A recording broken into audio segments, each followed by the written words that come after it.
हाँ तो बच्चों, तो आप लोग कोई, हम लोग किस में थे? हम लोग आपका जो है फेज टू में थे। तो अगर आप फेज टू में हैं, ठीक है, तो आपका मैंडेटरी एप्लीकेशन है विद कंपेरेटिव। कंपेरेटिव मतलब अगर आपको, जैसे मैं अभी, हम लोग कहाँ पे, हम लोग किस डेट पे, 1 अप्रैल 2017 पे हैं, तो 1 अप्रैल 17 वाले में लिस्टेड कंपनी है, 500 करोड़ से कम भी है तो भी आपकी इंडियस लगेगी। अनलिस्टेड कंपनी है तो आपकी इंडियस तभी लगेगी जब आपकी नेटवर्थ एटलीस्ट 250 करोड़ है। तो 250 करोड़, देखो, net worth more than equal to 250 crore, but less than 500 crore, तो आप कौन से वाले फेज में कवर होते हैं? फेज टू में कवर होते हैं। ठीक है, और ऊपर वाली ये जो पॉइंट लिखी है बच्चों, ये लिस्टेड कंपनी वाली जो पॉइंट लिखी है, ये चीज आप बहुत ध्यान से देना कि इसमें अदर देन फेज वन है।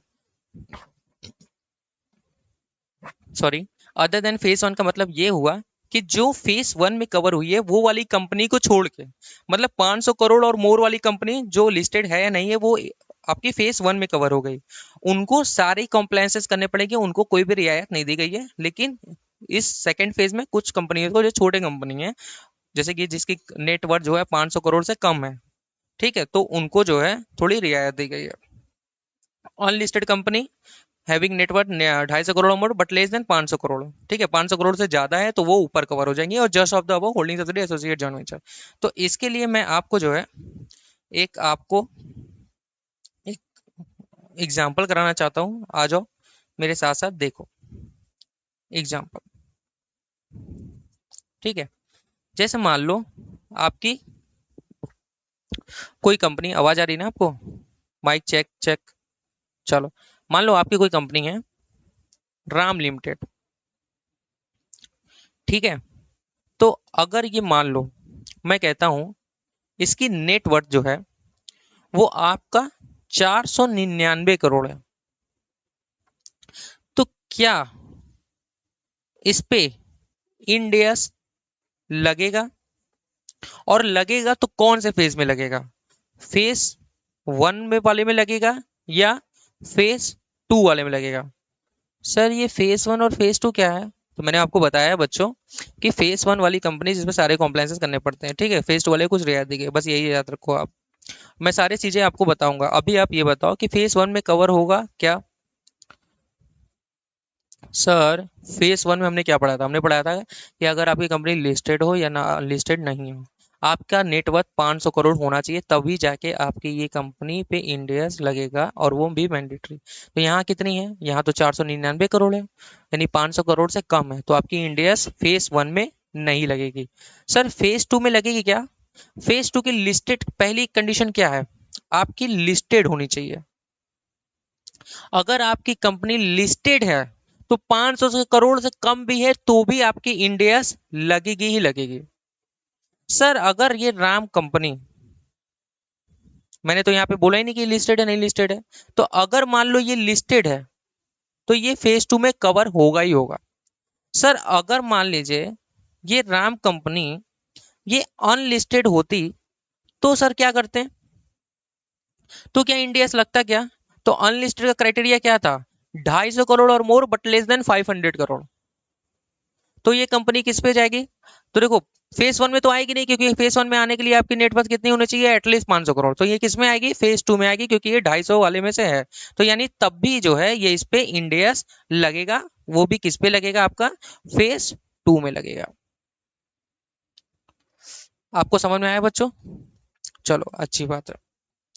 ठीक है, एक और एग्जांपल मैं करना चाहता हूँ यहाँ पे, तो मैं अभी एक एग्जांपल आपको दूंगा। चलो आ जाओ एग्जांपल। अब जैसे मान लो आपकी कोई ए लिमिटेड है, ठीक है, बहुत मजा आएगा आपको सारे। एग्जाम्पल नंबर दूसरा, आपकी ए लिमिटेड है, ठीक है, और आपकी जो कंपनी है ये अनलिस्टेड है, ये लिस्टेड नहीं है। इसका नेटवर्थ जो है ये आपका 100 करोड़ है। इसकी दो सब्सिडरी है, छोटे छोटे बच्चे हैं,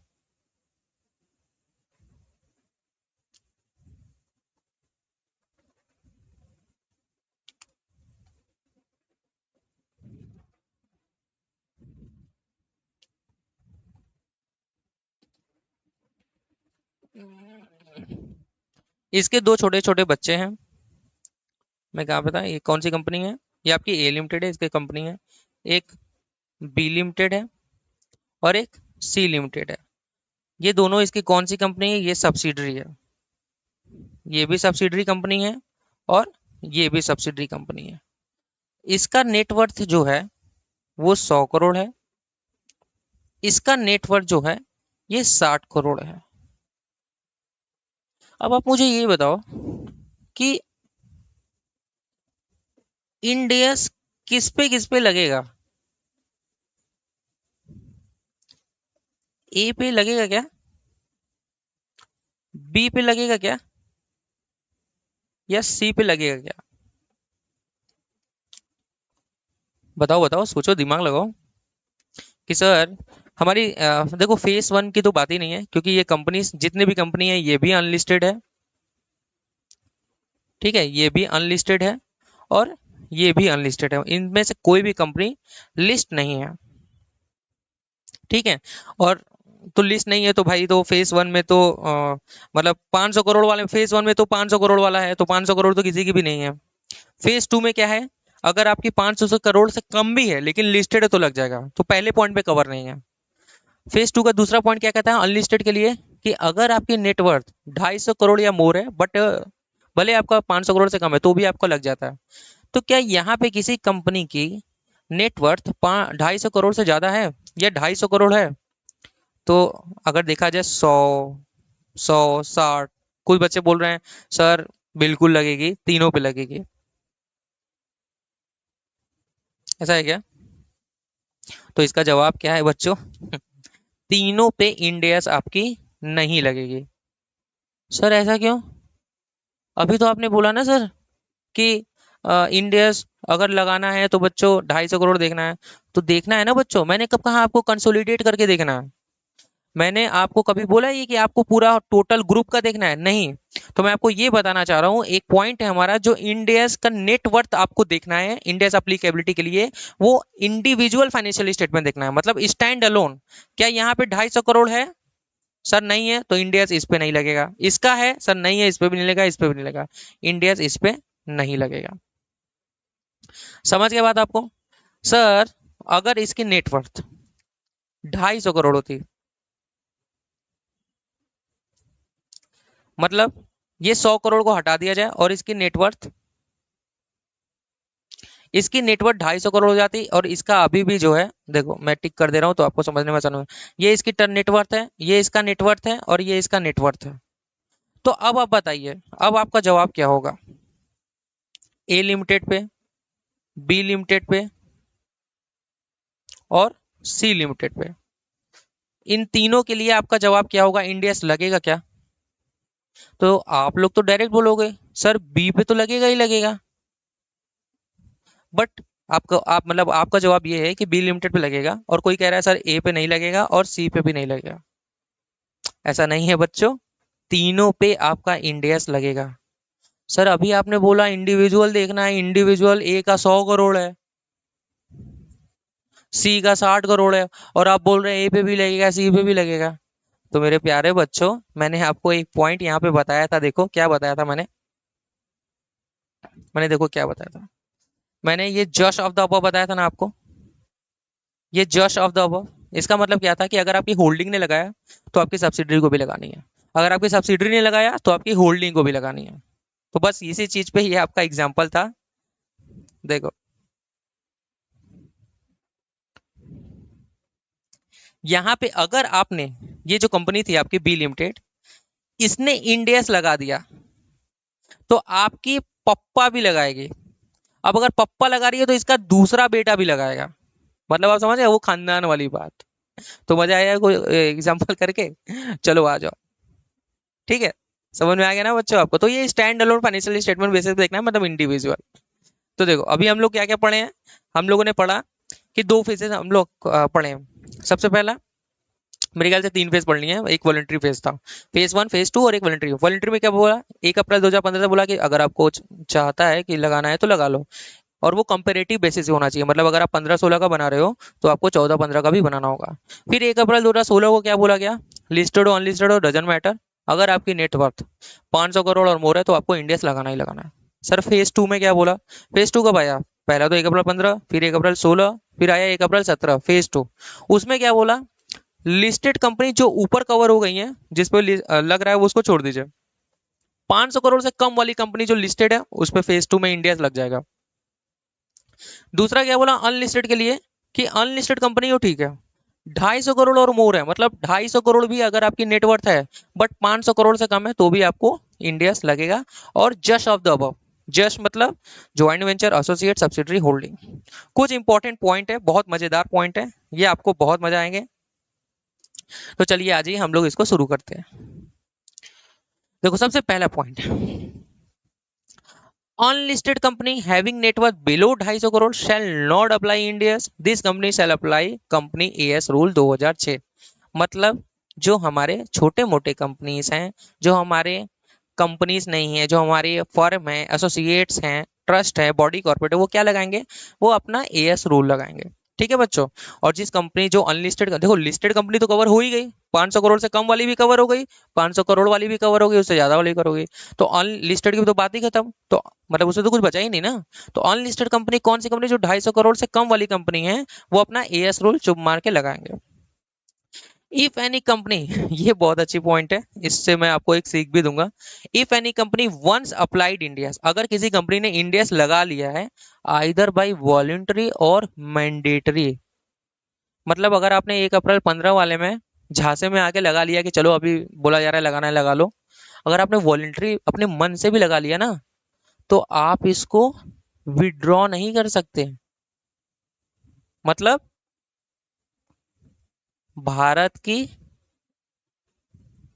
शादी, मतलब एक बार अगर आपने शादी कर ली ना तो इंडिया में डाइवोर्स का सिस्टम नहीं होता, लेकिन कुछ लोग कर रहे हैं, क्या किया जा सकता है। लेकिन अभी भारत में डाइवोर्स आ चुका है, लेकिन इंडिया में डाइवोर्स की कोई भी सुविधा नहीं है। ठीक है। तो अगर आपने इंडिया लगा लिया चाहे वॉलंटरी, मतलब 2015 वाले से, देखो 2015 वाले से मैं बार बार ये इसलिए बोल रहा हूँ क्योंकि वहां पे वॉलंटरी बोला गया था। 2016, 2017, अभी भी 2022 में, अगर आप 2023 में हो, आप इंडिया से लगाना चाहते हो तो लगाओ, लेकिन अगर आपने लगा लिया तो आप उससे बच नहीं सकते दोबारा। ठीक है। फिर आ जाइए, और जो अभी मैंने जिस पे क्वेश्चन बताया था आपको कि net worth is to be calculated as per stand alone financial statement, इसी पॉइंट पे मेरा लास्ट अभी लेटेस्ट जो एग्जांपल था इसी पे था कि जो आपको नेटवर्थ देखना है वो आपको स्टैंड अलोन मतलब अलग अलग देखना है, होल्डिंग सब्सिडी एसोसिएट सब मिला के कंसोलिडेटेड नहीं देखना है। ठीक है। फिर आपको चौथा पॉइंट क्या है, देखो if any company apply India's on it's SFS, मतलब क्या हुआ? मतलब अपने इसने एसएफएस पे लगा दिया either by mandatory or voluntary application, then CFS shall also be prepare on the basis of Ind AS. मतलब क्या हुआ? अगर उसने सी एसएफएस पे लगाया तो आपका जो सीएफएस होगा वो भी इंडियाज के हिसाब से लगेगा। अरे इसको बोलने की जरूरत ही नहीं थी, ये तो प्री एज्यूम है। ये देखो इसका एग्जांपल तो मैंने आपको अभी कराया। ये अगर बी लिमिटेड ने लगाया, यहाँ पे बी लिमिटेड ही लगा रही थी तो ए लिमिटेड भी लगा रही है, सी लिमिटेड भी लगा रही है। एसएफएस तो बी लिमिटेड की ही थी, बी लिमिटेड के लगाने की वजह से ए भी लगा रही है और सी भी लगा रही है, तो जो हमारा अब सीएफएस बनेगा वो भी इंडिया के अकॉर्डिंग बनेगा।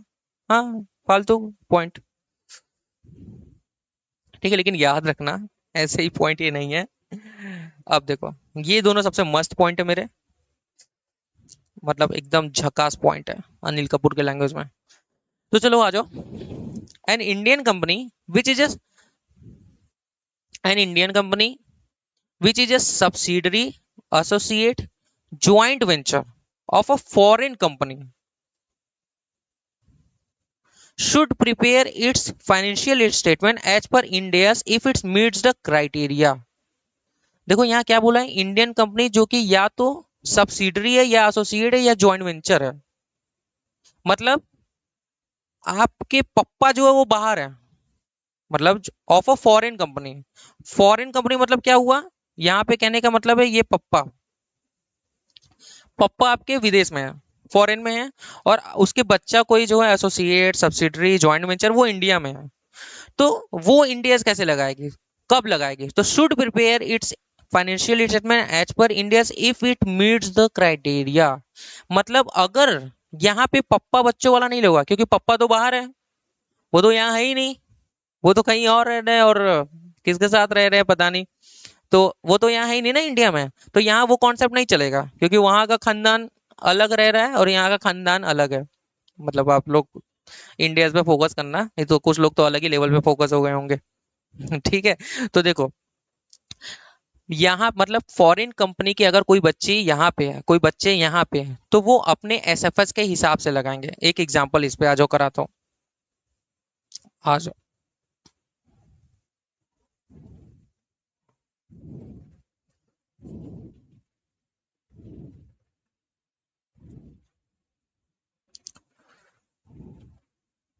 ये एग्जांपल आप मेरे साथ नोट कर रहे हो ना? सर आपने तो बोला ही नहीं नोट करने को। सर आप तो बोल रहे थे कुछ नोट नहीं करना है। अच्छा चलो ठीक है, आज नोट मत करना, मैं नोट शेयर कर दूंगा आपको व्हाट्सएप के थ्रू, टेलीग्राम के थ्रू आपको नोट्स मिल जाएंगे। तो अभी फिलहाल ध्यान से देखो। तो मैं बता रहा हूँ, जैसे मान लो कोई जॉन कंपनी है, जॉन, जॉन सीना, वो कंपनी है कोई, मान लो जॉन। ये आपकी फॉरेन की कंपनी है, मतलब जो आपकी फॉरेन कंपनी है, इंडियन कंपनी नहीं है, it's a foreign company. Sir ये लिस्टेड है, मान लो लिस्टेड है, ये लिस्टेड है, और इसकी नेटवर्थ 1500 करोड़ है। कितनी है बच्चों? इसकी नेटवर्थ 1500 करोड़ है। तो ये फॉरेन कंपनी है, हमें इंडियन कंपनी के बारे में देखना है। ये यहाँ की जुरिस्डिक्शन में नहीं है, ये मान लो यूएसए की कंपनी है, ये इंडिया की कंपनी में नहीं है। आप समझ रहे हो? तो इसकी अगर कोई कंपनी यहाँ पे राम कंपनी है और एक मोहन कंपनी है, इनकी नेटवर्थ जो है ये अनलिस्टेड है।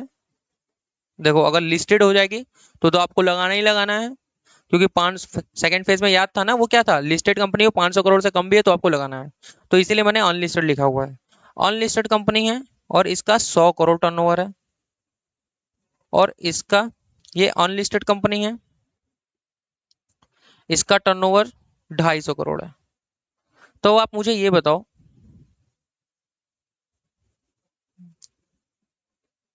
एक मिनट बच्चों,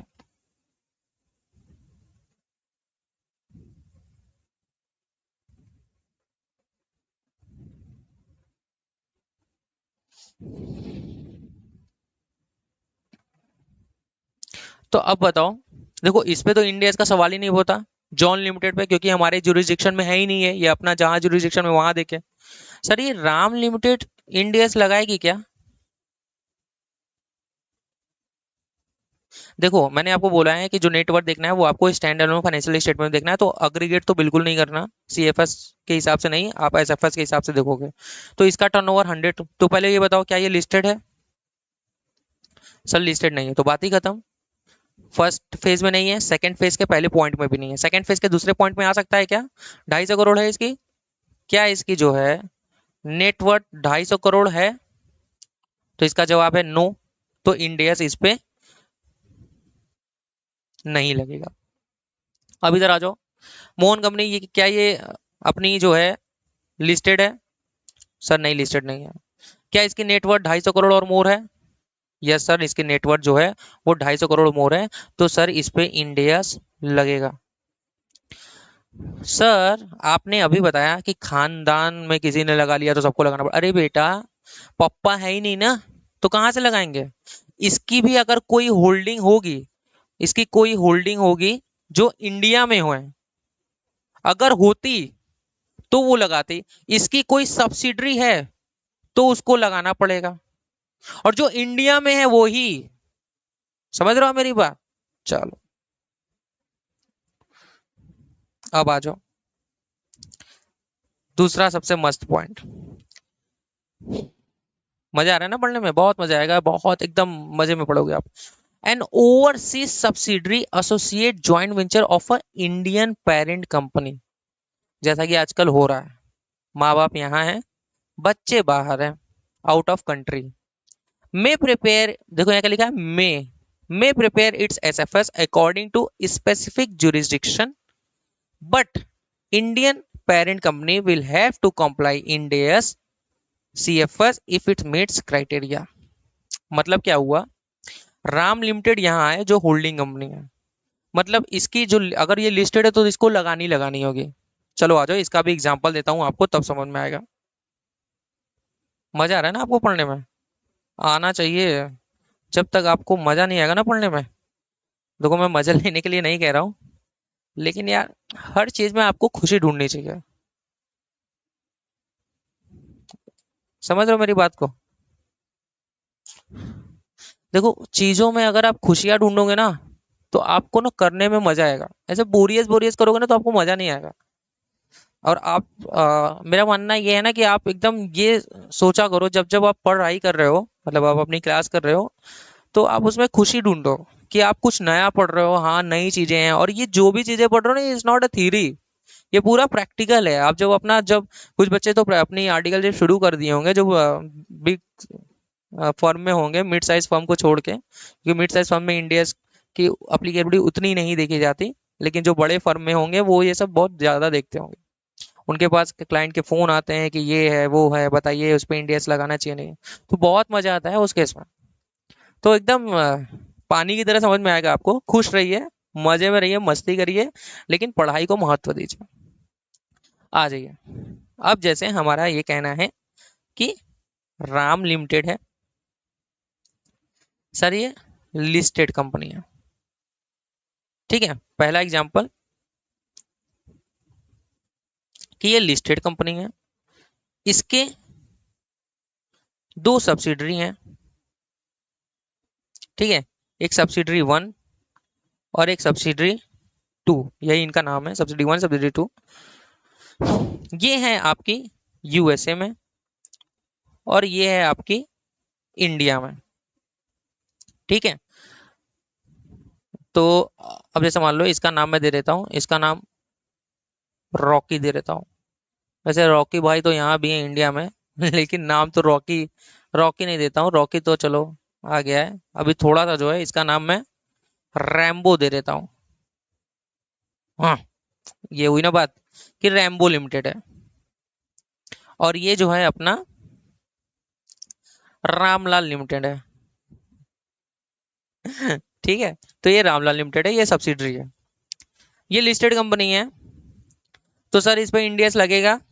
देखो इंडियस लिस्टेड कंपनी अगर आपकी है तो इंडियस तो लगना ही लगना है। बट अगर इसकी नेटवर्थ जो है अगर 500 करोड़ है या इससे ज्यादा है, तो ये फेस वन में कवर होगी। अगर इसकी कंपनी जो है लेस देन 500 करोड़ है, जो भी होगी, तो ये फेस टू में कवर हो जाएगी। और अगर इसने इंडियस लगाया, तो इसकी जो सब्सिडरी है वो भी इंडियस लगाएगी, जो कि इंडिया में है।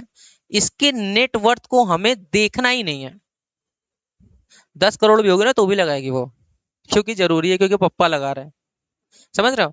अगर ये भी लगा रही होती, इसकी नेटवर्थ कम होती और इसकी नेटवर्थ ज्यादा होती, तो इसके पप्पा भी लगा रहे होते। समझ रहे हो बात को ना? लेकिन सर क्या ये लगाएगी क्या, रैम्बो लिमिटेड लगाएगी क्या? बेटा ये नहीं लगाएगी। ये क्यों नहीं लगाएगी? क्योंकि ये हमारे ज्यूरिसडिक्शन में नहीं आती, ये मोदी जी के ज्यूरिसडिक्शन में।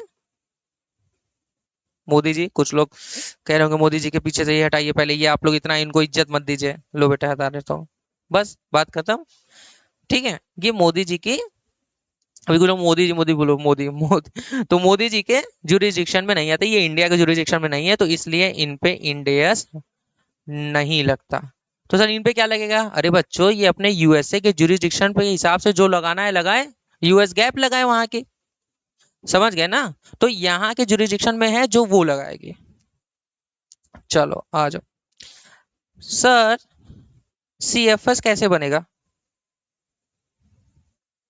सर जो आपका सीएफएस बनता है, कंसोलिडेटेड फाइनेंशियल स्टेटमेंट, वो कैसे बनेगा? वो राम कंपनी कैसे बनाएगी? तो देखो बच्चों, सीएफएस बनाने के लिए केवल केवल only for only to make CFS consolidated financial statement. इसकी फाइनेंशियल स्टेटमेंट को इसकी फाइनेंशियल स्टेटमेंट को ड्राफ्ट की जाएगी एज पर इंडियस, ताकि ताकि कंसोलिडेशन हो सके। लेकिन इसको कहीं भी पब्लिश करने की जरूरत नहीं है जो हम लोग ये ड्राफ्ट कर रहे हैं। राम लिमिटेड में CF मतलब ये तीनों का जब कंपनी ये और ये तीनों कंपनी मिला के जो बनेगी वो CFS बनेगी, कंसोलिडेटेड फाइनेंशियल स्टेटमेंट।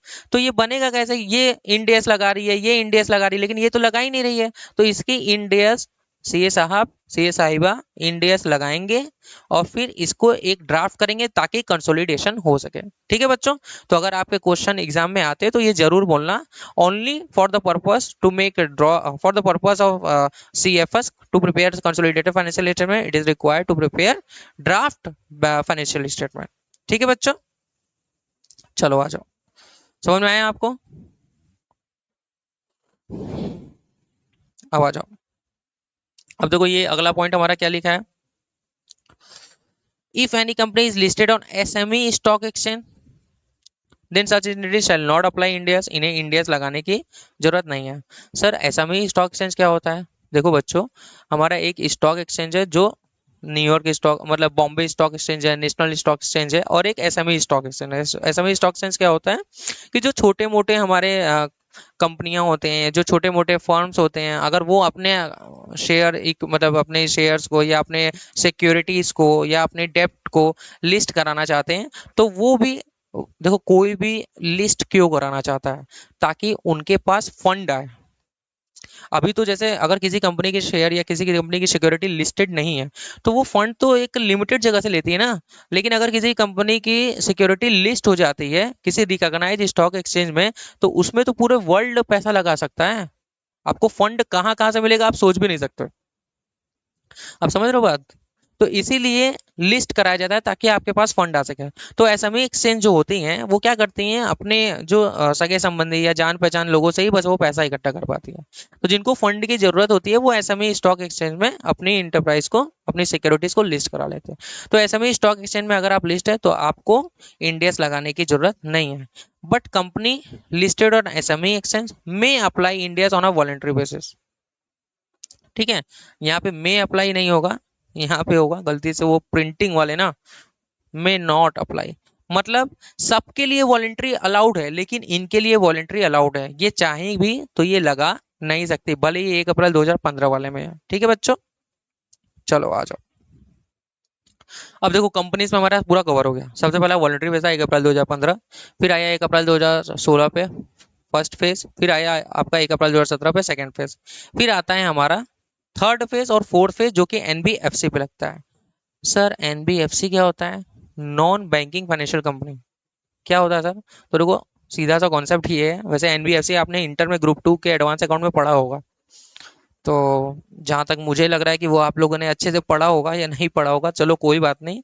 तो देखो जिसके पास बैंकिंग लाइसेंस नहीं है वो आपकी non banking financial company. Sir क्या आप भी, अरे हाँ ये सही है, मतलब जिसके पास बैंकिंग लाइसेंस नहीं है, बैंकिंग रेगुलेशन एक्ट 1949 के एक्ट में जो कवर नहीं है, जिनके पास बैंकिंग लाइसेंस नहीं है वो नॉन बैंकिंग फाइनेंशियल कंपनी होती है। ठीक है, एनबीएफसी। ठीक है, अब मैं अभी इसके बारे में बोलने लगूंगा तो आपको फिर इसके बारे में जानकारी हो जाएगी बहुत ज्यादा, तो अभी हम लोग को इंडिया के बारे में पढ़ना है। ठीक है, आप एनबीएफसी के बारे में देख लेना, आप पढ़े भी होगे मुझे जहां तक उम्मीद है, ग्रुप 2 में तो था ही।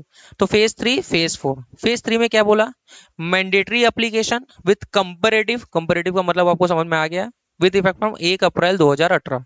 2017 तक वो कंपनीज पे चल रहा था, अभी ये एनबीएफसी की बात कर रहा है। लिस्टेड है चाहे अनलिस्टेड है, मतलब कंपनी है, हैविंग नेटवर्थ 500 करोड़ और मोर। मतलब क्या है, सीधा सा कॉन्सेप्ट है यहाँ पे, अगर कोई कंपनी है, सॉरी मैं कंपनी लिख रहा हूँ बार बार,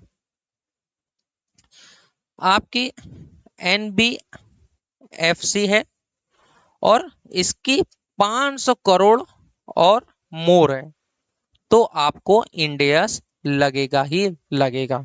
सर अनलिस्टेड लिस्टेड कोई मतलब है क्या? नहीं बेटा कोई मतलब नहीं है। ठीक है सर, तो एनबीएफसी 500 करोड़ तो लगेगा। और जोश ऑफ द वाव, जोश मतलब समझ में जोश लिखा है क्या? वाह, टाइपिंग वाले भाई साहब, अरे टाइपिंग वाले भैया, जस्ट ऑफ द अबव, मतलब joint venture associate subsidiary holding, ये भी आपको लगेगा। देख लो क्या क्या ही लिख दे रहा है वो। फेज 4 में क्या ले आया कि मैंडेटरी एप्लीकेशन विद कंपैरेटिव 1 अप्रैल 2019 से, अभी 2018 के बाद में बात की है, अब 2019 में ऑल लिस्टेड एनबीएफसी, यहाँ पे दोनों को अलग कर दिया। Listed NBFC having net worth below 500 crore, मतलब जैसे वो कंपनीज में था ना आपका 1 अप्रैल 16 में, पहले लिस्टेड अनलिस्टेड दोनों बोला, फिर उसके बाद अनलिस्टेड वाला वही कवर हुआ जो 250 करोड़ से ज्यादा है। तो यहाँ पे देखो अनलिस्टेड वाला वही कवर हुआ जो 250 करोड़ या उससे ज्यादा है और 500 करोड़ से कम है। समझ में आ रहा है मेरी बात? तो अनलिस्टेड कंपनी का, मुझे जहां तक आपको ये देख के समझ में आया होगा कि अनलिस्टेड कंपनी अगर कोई है तो उस पे इंडेक्स कब लगेगा, जब, मतलब ये नेटवर्थ को अगर देखा जाए तो, वैसे पप्पा पे लग गया तो बच्चों पे लग रहा है, वो तो है ही एक कॉन्सेप्ट, लेकिन अगर इंडिविजुअल फाइनेंशियल स्टेटमेंट देखेंगे सेपरेटली तो वो कब लगेगा, जब आपकी नेटवर्थ एटलीस्ट 250 करोड़ है। तो आपका किस में कवर हो जाएगा, फेज 4 में कवर हो जाएगा। और अगर अनलिस्टेड कंपनी है बिलो 500 करोड़ तो भी ये फेज 4 में कवर हो रहा है। तो आपके दिमाग में दोबारा ये क्वेश्चन तो नहीं आ रहा है कि सर 500 करोड़ से ज्यादा वाली ऊपर कवर हो रही है, 500 करोड़ से नीचे वाली इंडियस यहाँ भी कवर हो, तो मैंने आपको बताया ना कि ऊपर वाली जो लिस्टेड मतलब फेज 3 में जो कवर हो रही है उनको सारे, सॉरी, जो फेज 3 में कवर हो रही है बच्चों उनको सारे कॉम्प्लायंसेस करने पड़ेंगे, फेज 4 वाले को कुछ रियायत दी गई है। और जोश ऑफ द अबाउट, ठीक है बच्चों, क्लियर? चलो, ये समझ में आ गया ना आपको? कोई प्रॉब्लम तो नहीं है इसमें? लिस्टेड एनबीएफसी 500 करोड़ से कम है तो भी लगेगा, और अनलिस्टेड एनबीएफसी बिलो 500 करोड़ तो भी आपको लगेगा। सॉरी, मतलब अनलिस्टेड अगर आपका है 250 करोड़ में 500 करोड़ तक। और just of the above, voluntary adoption is not allowed, मतलब कंपनीज अगर चाहती तो वॉलंटरी, मैंने बोला था ना कि वॉलंटरी अडॉप्शन वो लगा सकती है, लेकिन एनबीएफसी को ऐसा राइट नहीं है। अगर उनको इंडियस के दायरे में आना है तो वो तभी लगा सकती है जब केवल वो उसकी नेटवर्थ क्रॉस करेगी तो, या लिस्टेड होती है तो। All above company, all above companies are, all above points, अरे डीजे वाले भैया, ऑल अबव पॉइंट्स, ये आपको बुक जो मिलेगी वो करेक्ट करके ही मिली होगी। All above points are same in web से, मतलब बाकी सब सेम है कि मतलब अगर उसकी होल्डिंग लगाती है तो सब्सिडरी भी लगाएगी, और उसकी जो वो Indian parent company, Indian subsidiary company वाली जो पॉइंट थी वो, तो उस सब के बारे में ये बात कर रहा है। अब आ जाते हैं, नॉन बैंकिंग कंपनी हो गई, अब आते हैं हम अपनी बैंकिंग कंपनी। तो अब ये मत पूछ लेना कि सर बैंकिंग कंपनी क्या होती है, ठीक है? तो देखो, all commercial bank are bound to apply Ind AS with effect from 1 April 2018। Sir यहाँ तो 2019 के बारे में, अब तो 2020 आना चाहिए था। अरे बेटा, जो ये आया था ना 2018 में, तो ये एनबीएफसी को भी बोला गया यहाँ पे, और बैंकिंग के लिए भी बोला गया, ठीक है, कि आपको 2018 से लगाना है। बट इसमें जो है किसको छोड़ा गया, सर इसमें आरआरबी को छोड़ा गया और कोऑपरेटिव एक्सेप्ट, मतलब इन लोगों को इंडियस की लगाने की जरूरत नहीं है, भले वो लिस्टेड हो जाए, भले वो इनकी नेटवर्क ज्यादा हो जाए। ऐसा क्यों किया गया, बताओ, कोई बता सकता है क्या कि आरआरबी और कोऑपरेटिव बैंक को क्यों छोड़ा गया? अब एक बात बताओ, बहुत मस्त पॉइंट है, कि कोई जो है वो अपना डोनाल्ड ट्रंप है, अभी तो उसको जेल हो गई थी ना बहुत। हाँ, तो डोनाल्ड ट्रंप है, वो आके, जैसे कुछ कोऑपरेटिव बैंक होते हैं, जैसे वो आपने सुना होगा एक ना, काश, मतलब वो गोमती बैंक कुछ होते हैं, मतलब ग्रामीण बैंक कुछ करके होते हैं, कुछ ग्रामीण बैंक है, आप गूगल पे डालोगे तो आएगा कि ग्रामीण बैंक होते हैं जो गांव खेती वेती करने के लिए ज्यादा प्रोत्साहन देते हैं। तो क्या डोनाल्ड ट्रंप आएगा इन्वेस्ट करने के लिए ग्रामीण बैंक में, इन्वेस्ट करने के लिए आएगा? नहीं ना। या कोऑपरेटिव बैंक, देखो कोऑपरेटिव आरआरबी तो आपको मालूम होगा, इसका जो माई बाप होता है वो नाबार्ड होता है। कोऑपरेटिव बैंक क्या होते हैं, ये अपने सदस्य जो इनके मेंबर्स होते हैं ये बस उनको एडवांसेस देते हैं, ये उनको फाइनेंस करते हैं, ठीक है? तो कोऑपरेटिव बैंक, ये क्या डोनाल्ड ट्रंप इसमें इन्वेस्ट करने के लिए आएगा? नहीं ना बच्चों। वो वो क्या चाहेगा, वो बड़ी बड़ी कंपनियों में चाहेगा, जो बड़े बड़े बिजनेसेस करते हैं, ये तो आरआरबी तो कृषि को बढ़ावा देने के लिए है, कोऑपरेटिव बैंक तो हमारे कमिटी अपने मेंबर्स के लिए है। तो इसीलिए इनका लिस्टेड से कोई मतलब नहीं है, क्योंकि इनको जो है फंड की उतनी जरूरत नहीं, आवश्यकता नहीं है जितना हमारे लिस्टेड कंपनी को, जो बड़े बड़े कंपनी उसको है। ठीक है बच्चों, तो समझ में आ गया आपको। अब आ जाते हैं इंश्योरेंस कंपनी पे। अभी आप लोग बोल ही रहे थे कि सर 2020 नहीं आया, तो 2020 आ गया। तो insurance company, all insurance company shall apply Ind AS with effect from 1 April 2020 से, तो आपको यहाँ से लगाना ही लगाना है। ठीक है, यहाँ पे कंपैरेटिव शब्द नहीं लिखा गया क्या? यहाँ पे कंपैरेटिव लिखा गया, यहाँ पे छूट गया होगा। डीजे वाले बाबू, टाइपिंग वाले बाबू, तुम एक बार मिल जाओ। ठीक है, कंपैरेटिव यानी अगर आप 20-21 का बना रहे हो तो आपको 19-20 का भी बनाना पड़ेगा। समझ में आ गया? कोई प्रॉब्लम नहीं ना? चलो, अब देखो, आपको नेटवर्थ, अभी बार बार हम लोग पढ़ रहे हैं कि नेटवर्थ नेटवर्थ, अब आपको नेटवर्थ कैलकुलेट कैसे करना है। देखो, हम लोग पढ़े थे ना 250 करोड़, 500 करोड़, 250 करोड़, 500 करोड़। तो देखो, कैलकुलेशन ऑफ नेटवर्थ, नेटवर्थ निकलता कैसे है? एज पर सेक्शन 2 क्लॉज 50, मतलब सब सेक्शन 57 और कंपनी 2013 में लिखा हुआ है, पेड अप शेयर कैपिटल ले लो। अब बच्चों ये तो बिल्कुल नहीं पूछना कि sir paid up share capital क्या होता है, फिर भी मैं बता देता हूँ बच्चों। देखो, एक होता है अपना ऑथोराइज शेयर कैपिटल, ठीक है, एक होता है हमारा इशूड शेयर कैपिटल, ये सब आप 12th में पढ़े होगे। ये एक होता है हमारा सब्सक्राइब्ड कैपिटल, एक होता है हमारा paid up share capital. Authorise capital, ये वो शेयर्स कैपिटल होती है जो हमारी एमओए में लिखी होती है कि इससे ज्यादा हम शेयर इशू नहीं करेंगे, ये मैक्सिमम शेयर कैपिटल होती है। ठीक है, इशू शेयर कैपिटल जैसे आपने लिखवा दिया कि हमारी 10,000 शेयर है एट द रेट ऑफ ₹100, इतना ही मैक्सिमम रहेगी 10 लाख तक। आपने इसमें से इशू किया 12,000, आप नहीं कर सकते, 10,000 एक भी नहीं कर सकते। अब मान लीजिए आपने इसमें किया 9,000 शेयर, तो आपकी इशूड शेयर कैपिटल कितनी हो गई? 9 लाख रुपए। लेकिन जनता ने कितना मांगा? जनता ने बस मांगा इसमें से 8,000 share at the rate of ₹100, तो आपकी सब्सक्राइब कैपिटल कितनी हो गई? 8 लाख। मतलब जनता कितना मांग ली? पेड अप मांगे जरूर, लेकिन इसमें से आपको मिला कितना? 8,000 पे से आपको 900 ही बस मिला, 100 रुपया नहीं मिल पाया। तो आपके 7,20,000। ठीक है, यहाँ पे कुछ मैं गलत किया क्या? अच्छा, 90 रुपए लिखना था, 900 लिख दिया। 7,20,000 ही बस आपकी पेड अप शेयर कैपिटल होगी, मतलब जितना आपके पास पैसा आ गया होता है। ठीक है, तो आपको पेड अप शेयर कैपिटल लिखना है। All reserve created out of profit, मतलब जो प्रॉफिट से आप अप्रोप्रिएशन करते हैं ना, कि यहाँ ट्रांसफर कर दे, वहां ट्रांसफर कर दें, तो वो चीजें आप उसको वापस एड बैक कर लोगे। एक्सेप्ट रिवोल्यूशन रिजर्व, क्योंकि रिवॉल्यूशन रिजर्व एक ऐसी प्रॉफिट होती है जो हम लोग रियलाइज करते हैं, जो एक्चुअल में होती नहीं है। ठीक है बच्चों, अक्रूवल बस हो जाती है। तो रिवॉल्यूशन रिजर्व को हटा लेंगे, एसपीआर सिक्योरिटी प्रीमियम रिजर्व आप ऐड कर लेंगे। एक्यूमुलेटेड लॉस अगर कोई आपकी बैलेंस शीट में दिख रही है डेबिट बैलेंस, तो उसको आपको माइनस करना है। देखो यहाँ लेस लिखा हुआ है। डिफर्ड रेवेन्यू एक्सपेंडिचर कोई है तो आपको उसको राइट ऑफ करना है, जो आपने रखा हुआ है 5 सालों में आप उसको राइट ऑफ करें, तो उसको अभी पूरा राइट ऑफ करिए। मिसलिनियस एक्सपेंसेस आपने रखा हुआ है, आप उसको राइट ऑफ नहीं करेंगे, मतलब राइट ऑफ नहीं किए हैं तो आपको उसको राइट ऑफ करना है। तो ये आपका जो आता है, ये आपका नेटवर्थ आता है। ठीक है बच्चों, तो बस खेल खत्म, आपका इंडिया से यहाँ पे समाप्त हो गया। तो बहुत सिंपल है बच्चों। तो आ जाइए, हम लोग क्या क्या पढ़े अब हम लोग दोबारा पढ़ लेते हैं, रिवाइज कर लेते हैं। जैसा कि मैंने आपसे बोला था कि हम लोग जो पढ़ेंगे वो उसको रिवाइज करेंगे।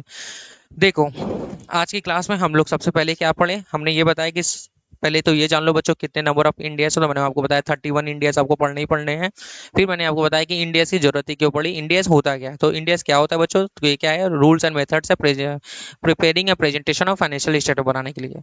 तो सर इंडियाज की जरूरत क्यों पड़ी? एएस तो था ही, तो इंडियाज क्यों आया? तो बच्चों एएस जो लग रहा था वो घर की कंपनियों पे लग रहा था।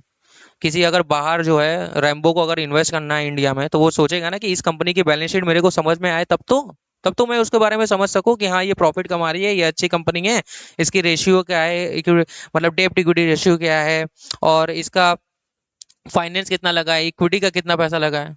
तो इसीलिए यूनिफॉर्मिटी के लिए सबसे मेन था कि सारी ग्लोबली ये क्या हो जाए, यूनिफॉर्म हो जाए, मतलब यूएस की कंपनी, यूएसए की कंपनी और इंडियन की कंपनी, उसकी बैलेंस शीट दोनों को कोई मैच कर पाए कि हाँ भाई इन दोनों में ये कंपेरेबिलिटी है और ये सही कंपनी है। तो इसलिए इंडिया की जरूरत पड़ी।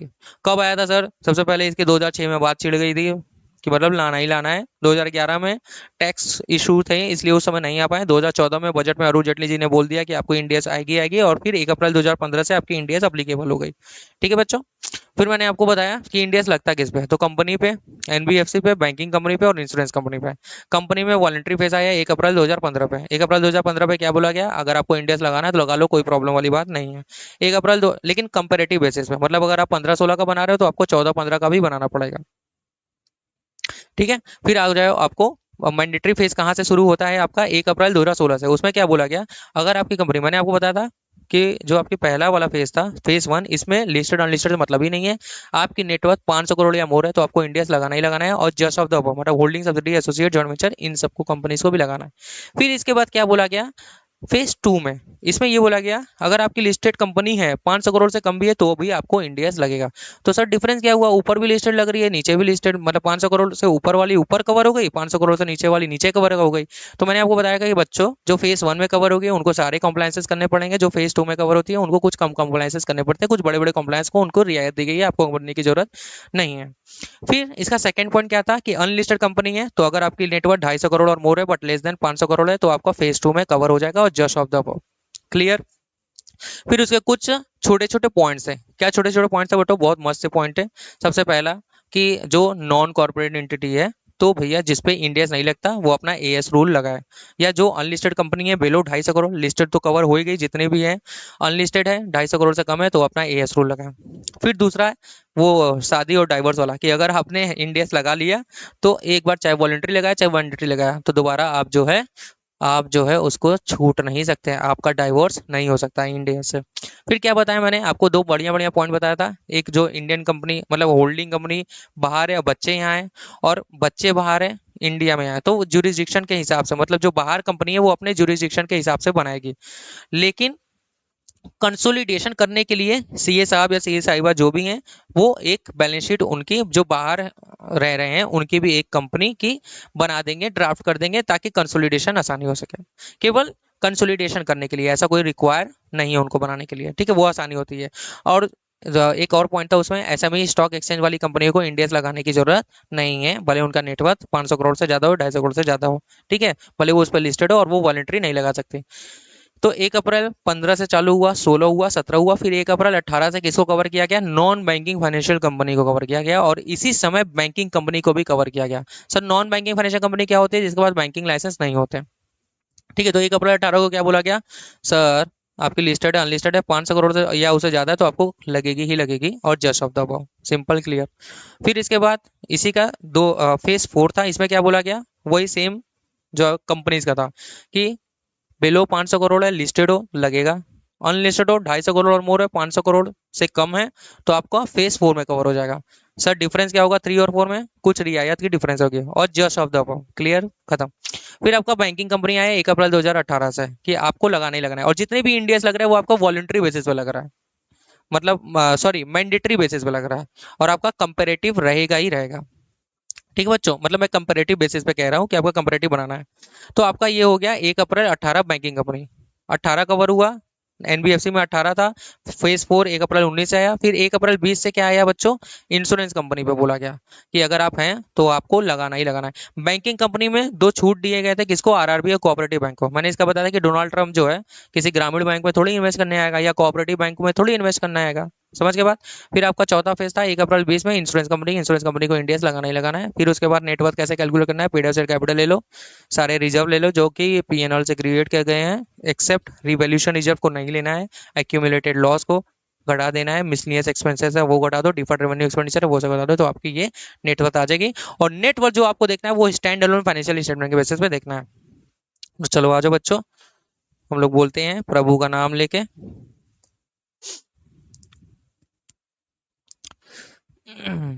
हर हर महादेव। सब लोग अपने अपने भगवान का नाम ले लीजिए, तो भगवान तो एक ही है बच्चों, लेकिन फिर भी ठीक है। तो हम लोग की ये आज की क्लास अच्छी है, बढ़िया थी, और आगे भी हम लोग इसी की क्लास जब भी हम लोग आगे जब हम लोग सेकंड क्लास रहेगी पहले हम इसको रिवाइज करेंगे, फिर अगला पॉइंट अगला इंडियस पढ़ेंगे। अब हमारी ये जो आज थी ये इंडियस के बारे में थी, किस पे लगती है, क्या होती है, क्यों आई, कब आई। और फिर अगली क्लास जो हमारी रहेगी वो इंडियस पे रहेगी, जो कि हम आपके साथ शुरू करेंगे। तो थैंक यू सो मच बच्चों, मिलते हैं नेक्स्ट क्लास में।